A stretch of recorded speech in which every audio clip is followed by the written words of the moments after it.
أما بعد فقد قال الله سبحانه وتعالى في القرآن المجيد أعوذ بالله من الشيطان الرجيم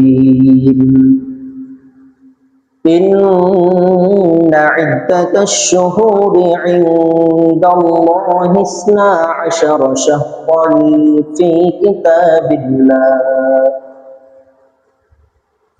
كتاب الله يوم خلق السماوات والأرض منها 4 حرم ذلك الدين القيم فلا تظلموا فيهن أنفسكم وقاتلوا المشركين كافة كما يقاتلونكم كافة واعلموا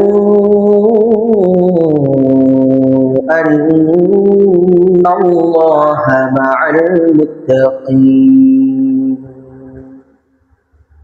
قال رسول الله صلى الله عليه وسلم أفضل الصيام بعد رمضان شهر الله المحرم وأفضل الصلاة بعد الفريضة صلاة الليل أو كما قال النبي عليه الصلاة والسلام.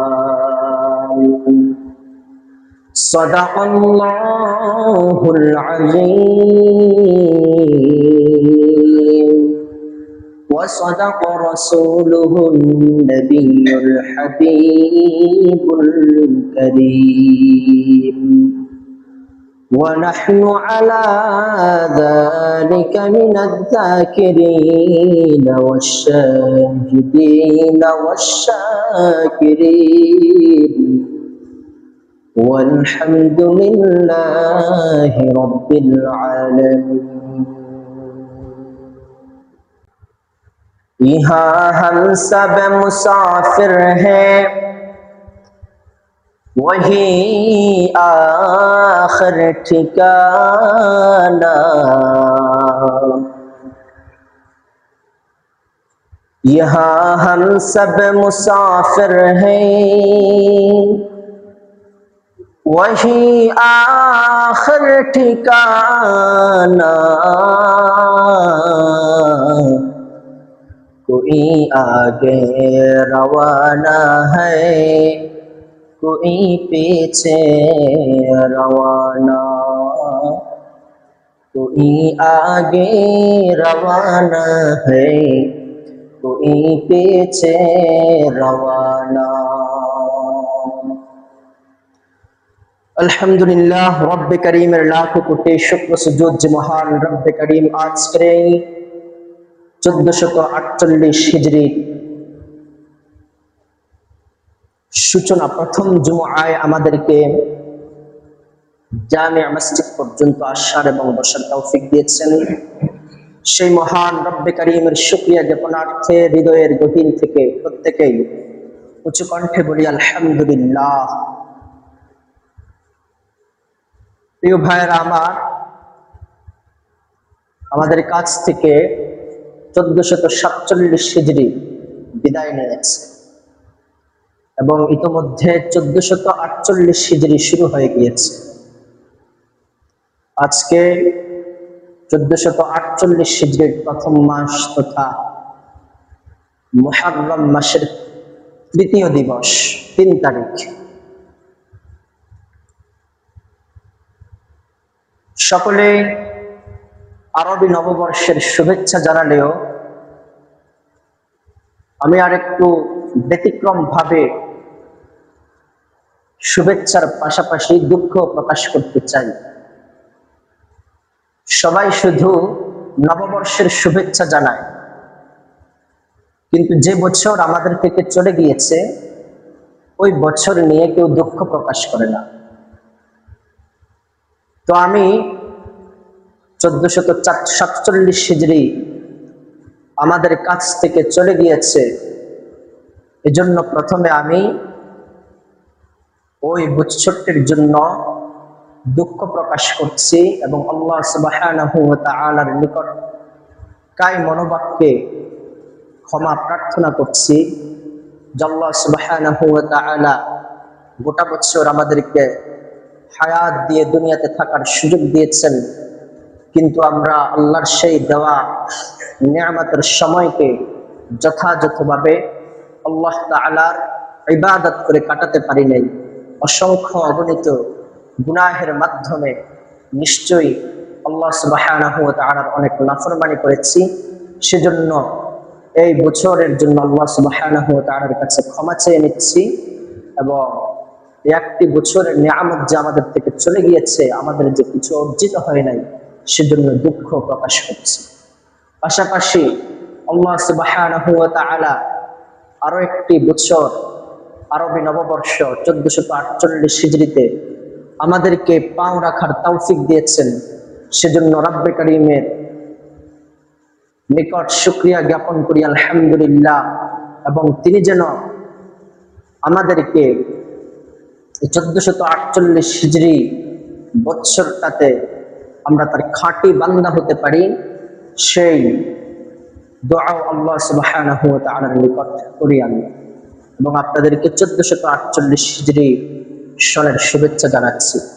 প্রিয় ভাইয়েরা আমার, হিজরি সন এটি আমাদের মুসলিমদের জন্য খুবই গুরুত্বপূর্ণ। আমাদের এই ধর্মীয় ইবাদা, আমাদের ধর্মীয় রীতিনীতি, এগুলো এই হিজরি সনের আলোকেই, হিজরি তারিখের আলোকেই এগুলো নির্ধারিত হয়। আল্লাহ সুবহানাহু ওয়া তাআলা মহাগ্রন্থ পবিত্র আল কুরআনুল কারীমের মাঝে বলেছেন, ইয়াসআলুনাকা আনিল আহিল্লা, হে নবী আপনাকে চাঁদ সমূহ সম্পর্কে জিজ্ঞেস করবে। আপনি বলুন, ইয়া মাওয়াকিতু লিন-নাস ওয়াল হজ, এই চাঁদ এটা মানুষের বিভিন্ন কার্যাবলী সম্পাদনের জন্য এবং হজ করার জন্য আমি আল্লাহ এই চাঁদের মাস দিয়েছি। আমরা যে রমাদানের রোজা পালন করি, এটিকে আমরা মার্চ, এপ্রিল, জানুয়ারি অর্থাৎ 16 তারিখ যেটা, এটা হিসেব করে আমরা রোজা রাখি, নাকি রমাদান মাস আরবি মাস চাঁদ অনুযায়ী আমরা রোজা রাখি? চাঁদ অনুযায়ী, চাঁদের মাস অনুযায়ী। আমরা যে উদহিয়া কুরবানি পালন করি, এটাও আমরা চাঁদের 10 তারিখ, চাঁদ ওঠার সাথে সম্পর্কিত, চন্দ্র মাসের সাথে রিলেটেড। আমাদের এই যে আমাদের সামনে ইয়াউমে আশুরা আছে, মুহররমের 10 তারিখ, আমরা চাঁদ দেখে এটাকে পালন করব। আমরা ঈদের সালাত আদায় করে চাঁদ দেখে ঈদের সালাত আদায় করি। তো মুসলিমদের জন্য এই আরাবিক আরবি বছর এবং চাঁদের মাস এটা অত্যন্ত গুরুত্বপূর্ণ। এজন্য এটার হিসাব রাখা ফরজে কিফায়া। জানাজার সালাত যেমন কয়েকজন পড়লে সকলের পক্ষ থেকে আদায় হয়ে যায়, আর যদি কয়েকজনও না পড়ে তাহলে কারো পক্ষ থেকে আদায় হয় না। ঠিক চন্দ্র মাসের হিসাবও এমন যে কয়েকজন হলেও এ মাসের হিসাব রাখতে হবে। যদি কয়েকজন না রাখে তাহলে প্রত্যেকেই ফরজ তরক করার গুনাহগার হবে। আজকে আফসোসের বিষয় হচ্ছে আমরা খ্রিস্টীয় সন, খ্রিস্টীয় তারিখ, ইংরেজি নববর্ষ এগুলোকে উদযাপন করি, এগুলো মনে রাখি, কিন্তু আমাদের আরাবিক কত হিজরি হয়েছে, কি মাস চলছে, এগুলো কিছুই আমাদের হিসেবে থাকে না। এর যতক্ষণ হুজুরে বলে হয়তো ততক্ষণ শুনি, শেষ, এর বাহিরে আর কোনো হিসাব থাকে না। অথচ আপনার ইবাদতের অনেক বিষয় এই আরবি মাসের সাথেই সম্পৃক্ত।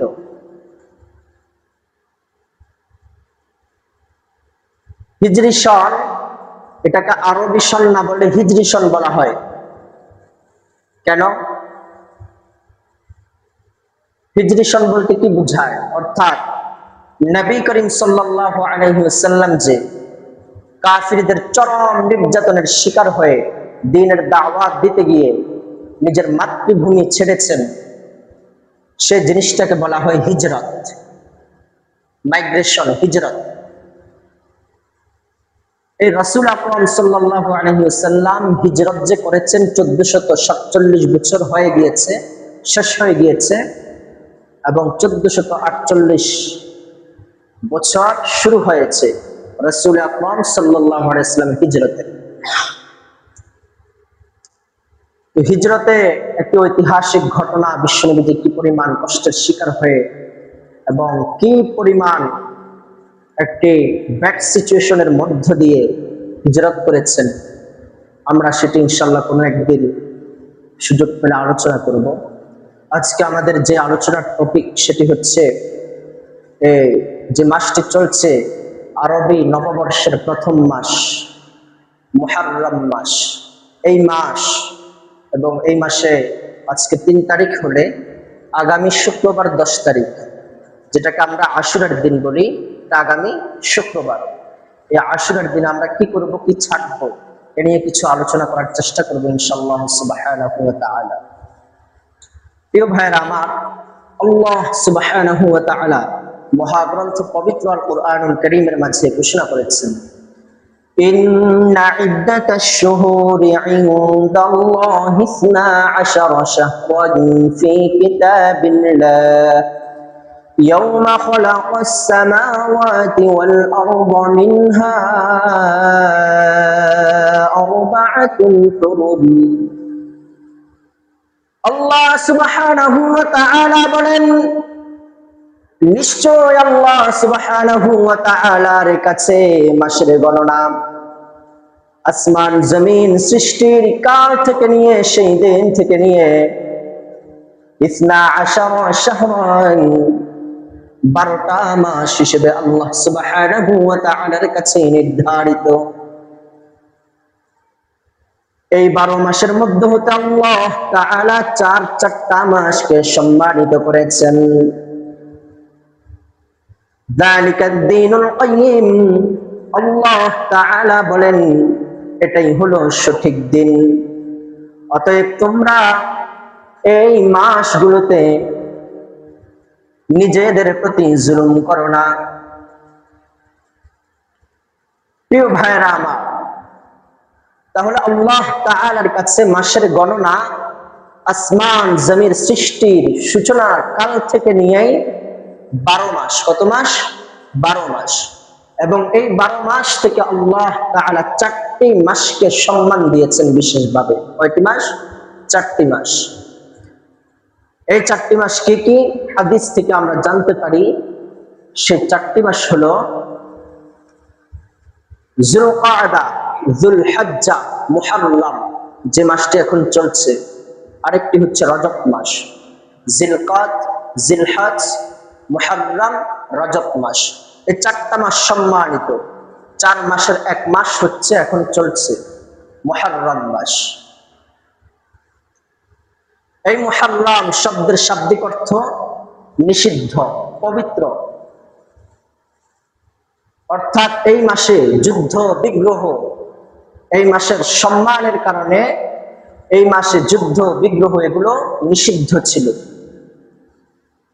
ওই দিক থেকে এর নামকরণ করা হয়েছে মুহররম। এই মাসকে রাসূল আকরাম সাল্লাল্লাহু আলাইহি ওয়াসাল্লাম শাহরুল্লাহ, দ্য মান্থ অফ আল্লাহ, আল্লাহ তাআলার মাস বলে আখ্যায়িত করেছেন। আল্লাহ তাআলার মাস বলে। আল্লাহর রাসূল সাল্লাল্লাহু আলাইহি ওয়াসাল্লাম বলেছেন, আফদালুস সিয়ামি বা'দা রমাদান শাহরুল্লাহিল মুহররম। রমাদানের পরে আল্লাহ তাআলার নিকট সবচেয়ে উত্তম রোজা হলো আল্লাহ সুবহানাহু ওয়া তাআলার মাস মুহররম মাসের রোজা। তো এই মাসের মাহাত্ম্য বুঝাতে আলাদা কোনো ফজিলতের দরকারই নেই, কারণ এই মাসকে সরাসরি আল্লাহ বলেছেন যে আমার মাস, কার মাস? আমার মাস। রাসূল বলেছেন যেটা আল্লাহ সুবহানাহু ওয়া তাআলার মাস। ধরেন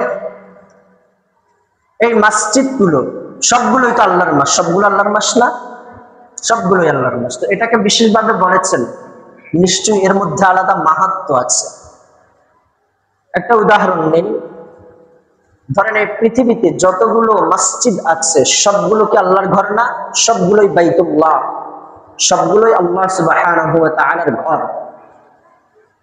কিন্তু কাবা শরীফকে বিশেষভাবে বলা হয়েছে আল্লাহর ঘর, বাইতুল্লাহ। তো সবগুলো আল্লাহর ঘর হলেও বাইতুল্লাহ আল্লাহর, বাইতুল্লাহ তথা কাবাও আল্লাহর ঘর হলেও দুটোর মাঝে কিন্তু আকাশ পাতাল ব্যবধান আছে।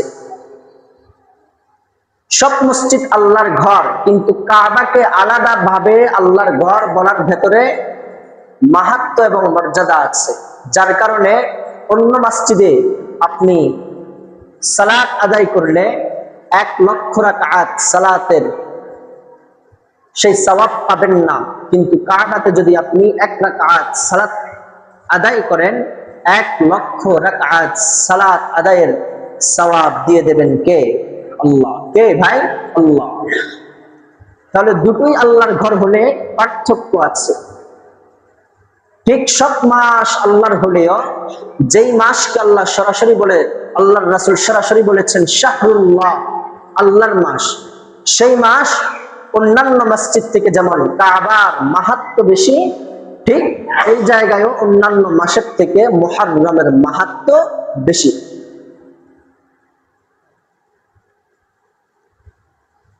তো এই মাসে আমরা কি করব? এক সাহাবী রাসূল আকরাম সাল্লাল্লাহু আলাইহি ওয়াসাল্লামকে প্রশ্ন করলেন, ইয়া রাসূলুল্লাহ,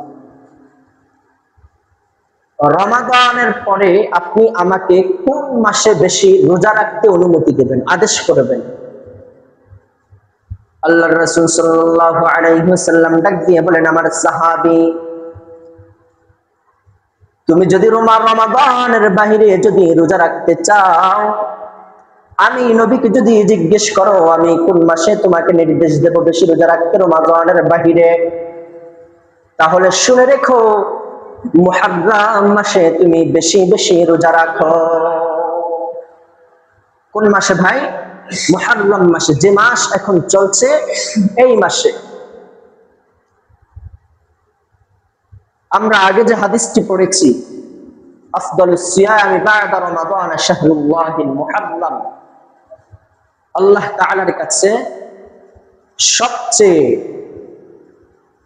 রমাদানের পরে সবচেয়ে দামি রোজা হচ্ছে আল্লাহর মাস মুহররম মাসের রোজা। সুবহানাল্লাহ। তাহলে মুহররম মাসের রোজা আল্লাহর কাছে অনেক দামি। হাদিস থেকে আমরা শিক্ষা নিতে পারি, এদেশে এই মাসে আমার 1 নাম্বার আমল হলো বেশি বেশি আল্লাহ সুবহানাহু ওয়া তাআলার জন্য রোজা রাখা। কি রাখা? রোজা রাখা। আল্লাহ তাআলার জন্য রোজা রাখা বেশি বেশি, যে কোনো দিন, এই মাসে যেই কোনো দিন বেশি বেশি রোজা রাখা।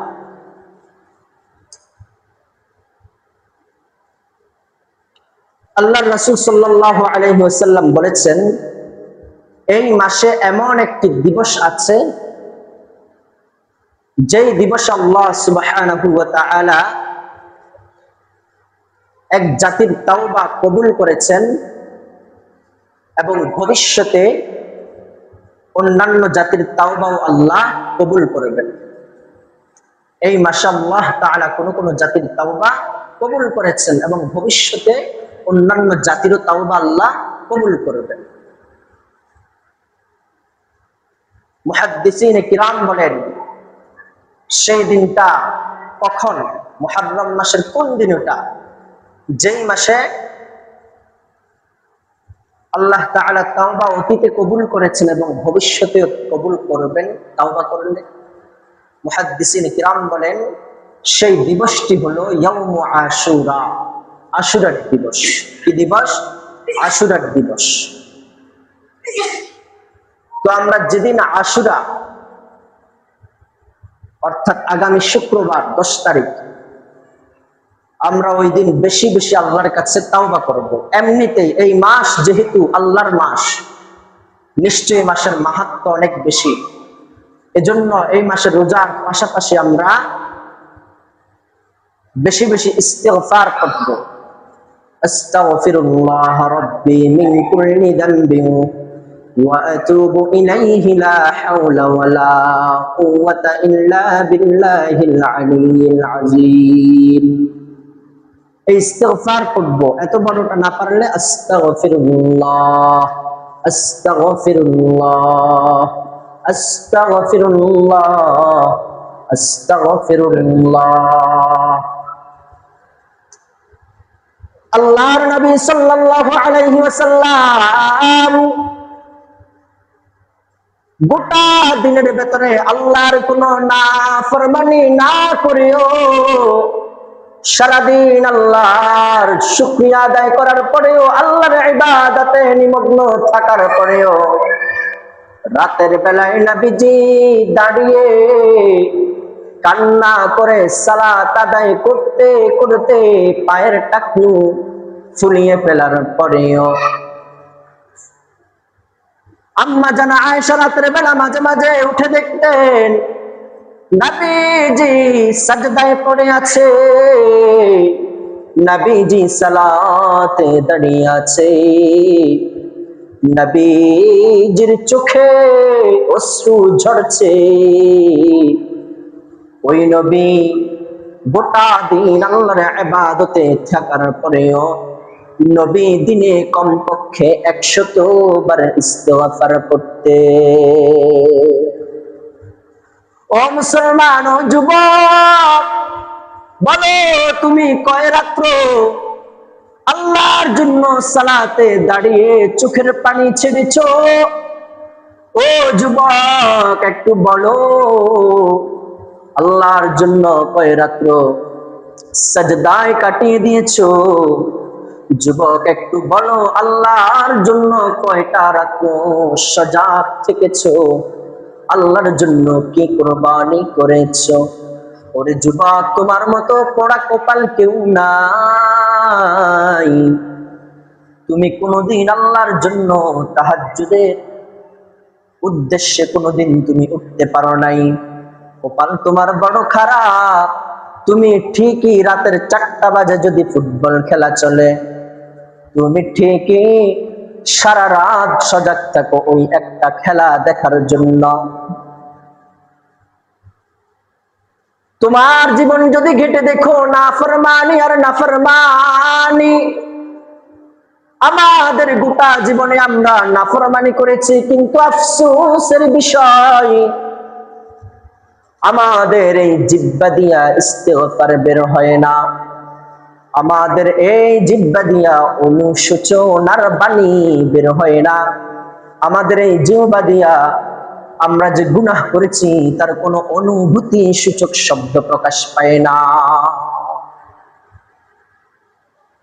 তো শাহরুল্লাহিল মুহাররম, অন্তত এই মাস উপলক্ষে আমরা প্রতিদিন কমপক্ষে 100 বার ইস্তিগফার পড়ার চেষ্টা করব ইনশাআল্লাহ।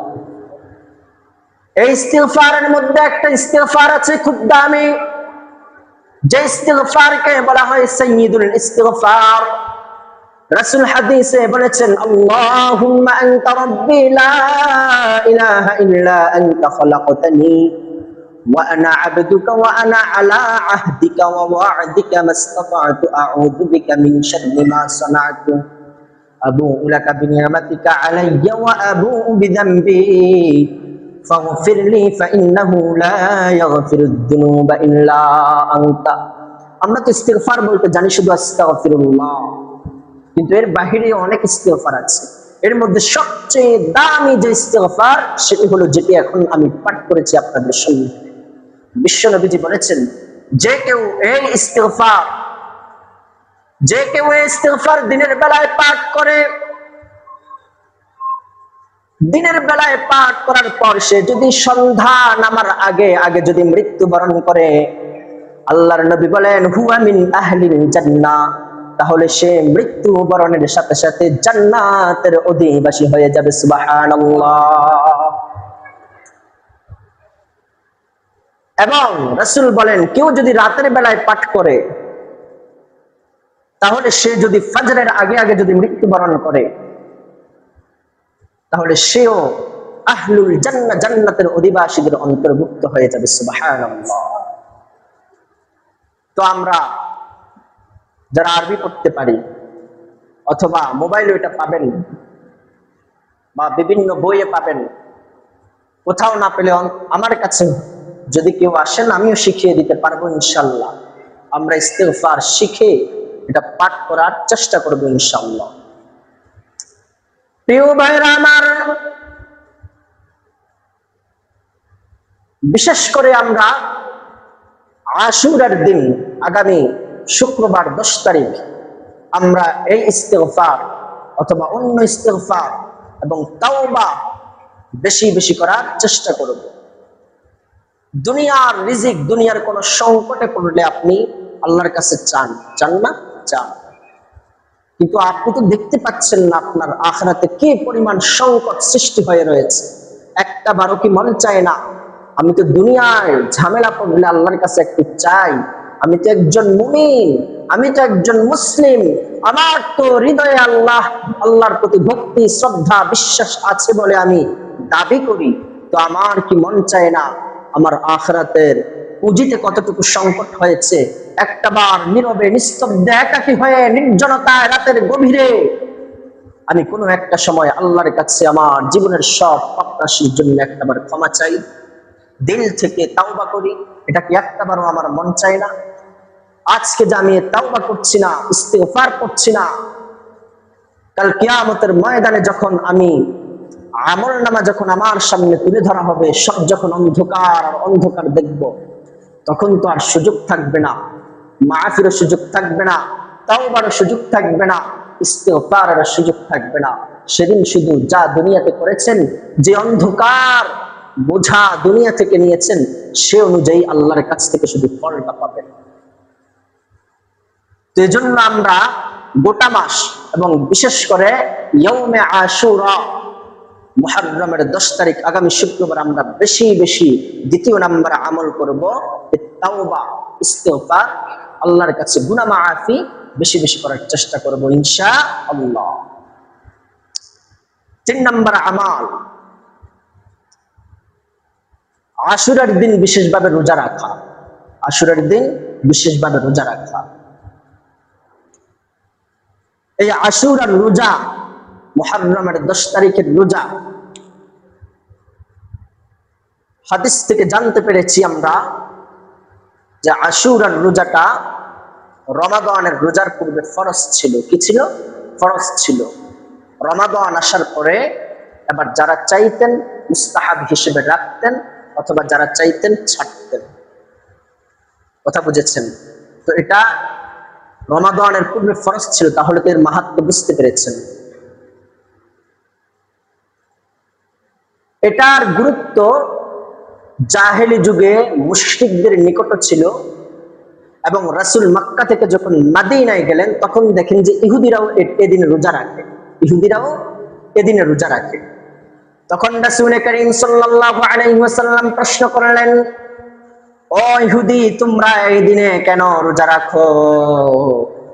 আমি মক্কার জমিন থেকেও দেখে এসেছি এই দিনকে মক্কাবাসী অনেক গুরুত্ব দেয়, মদিনায় এসে দেখি মদিনাবাসী ইহুদিরাও অনেক গুরুত্ব দেয়। ইহুদি, তোমরা বলো তোমরা কেন এই দিনে বিশেষভাবে রোজা রাখো?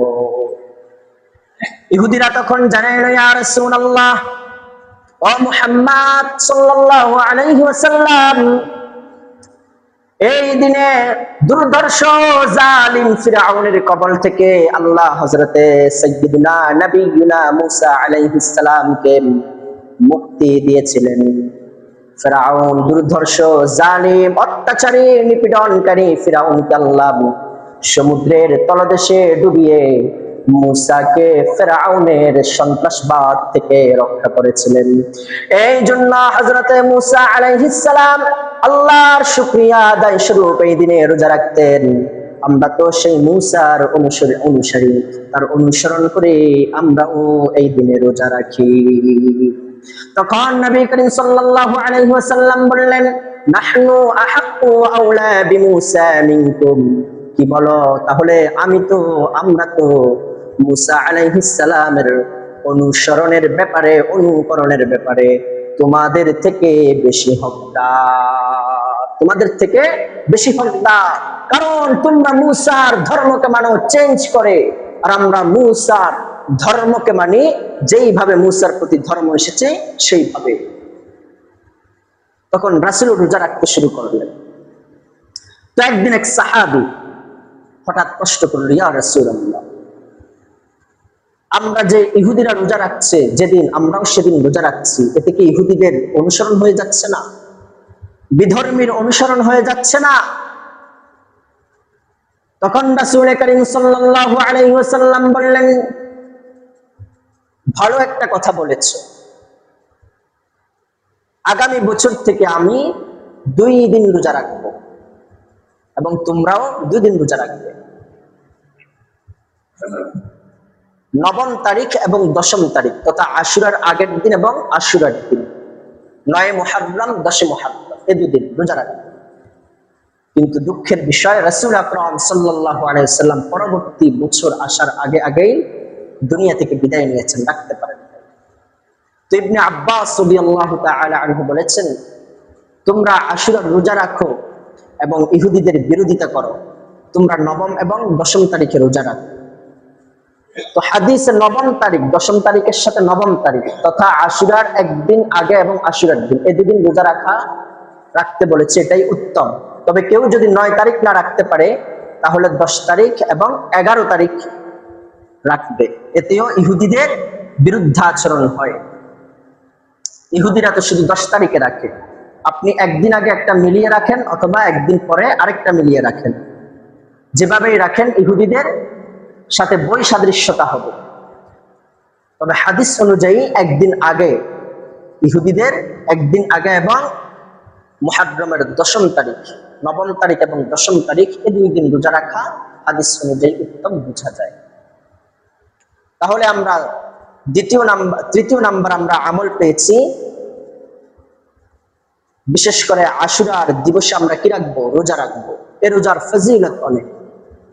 রাসূল আকরাম সাল্লাল্লাহু আলাইহি ওয়াসাল্লাম বলেছেন, সিয়ামু ইয়াউমি আশুরা আহতাসিবু আলা আল্লাহি আন ইউকাফিরা আস-সানাতাল্লাতী ক্বাবলাহু।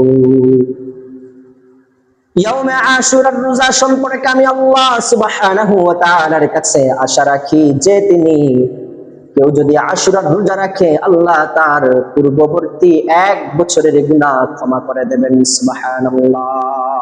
নবী আশা করেছেন, আল্লাহ কি আশা পূরণ করবেন না? করবেন। তাহলে আমরা অবশ্যই ইনশাআল্লাহ এই দিবসে রোজা রাখার চেষ্টা করব। চতুর্থ আরেকটা আমল, যেটি দুর্বল হাদিস থেকে ইঙ্গিত পাওয়া যায়, রাসূলের হাদিস বলেও মুহাদ্দিসিনের কেউ উল্লেখ করেছেন। রাসূল আকরাম সাল্লাল্লাহু আলাইহি ওয়াসাল্লাম বলেছেন, মান ওয়াসআ আলা ইয়ালিহি ফিন নাফাকাতি ইয়াউম আশুরা ওয়াসআ আল্লাহু আলাইহি সাইরা সানাতি।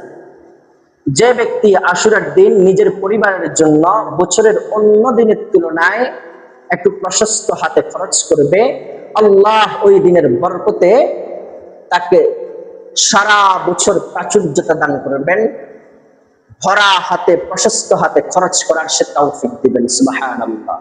তো আমরা ইনশাআল্লাহ ওই দিন একটু ভালো খাবার কিংবা ভালো কিছু কেনার সেই চেষ্টা করব। তাহলে আমরা কয়টা আমল পেয়েছি? এক হচ্ছে গোটা মুহররমে আমরা রোজা রাখবো এবং 2 নাম্বার গোটা মুহররমে তাওবা করব, ইস্তিগফার করব বেশি বেশি। 3 নাম্বার বিশেষ করে আশুরার দিন রোজা রাখবো, আশুরার দিন তাওবা করব বেশি বেশি। 4 নাম্বার আমরা পারলে ওই দিন অন্য দিনের তুলনায় একটু ভালো খাবার দাবার, ভালো পোশাক ইত্যাদি করব। আল্লাহ তাআলা আজকের এই খুতবায় যা কিছু বলেছি ভুল ত্রুটি ক্ষমা করে আমাদের প্রত্যেককে সঠিক কথাগুলোর উপর আমল করার তৌফিক দান করুন। আমিন।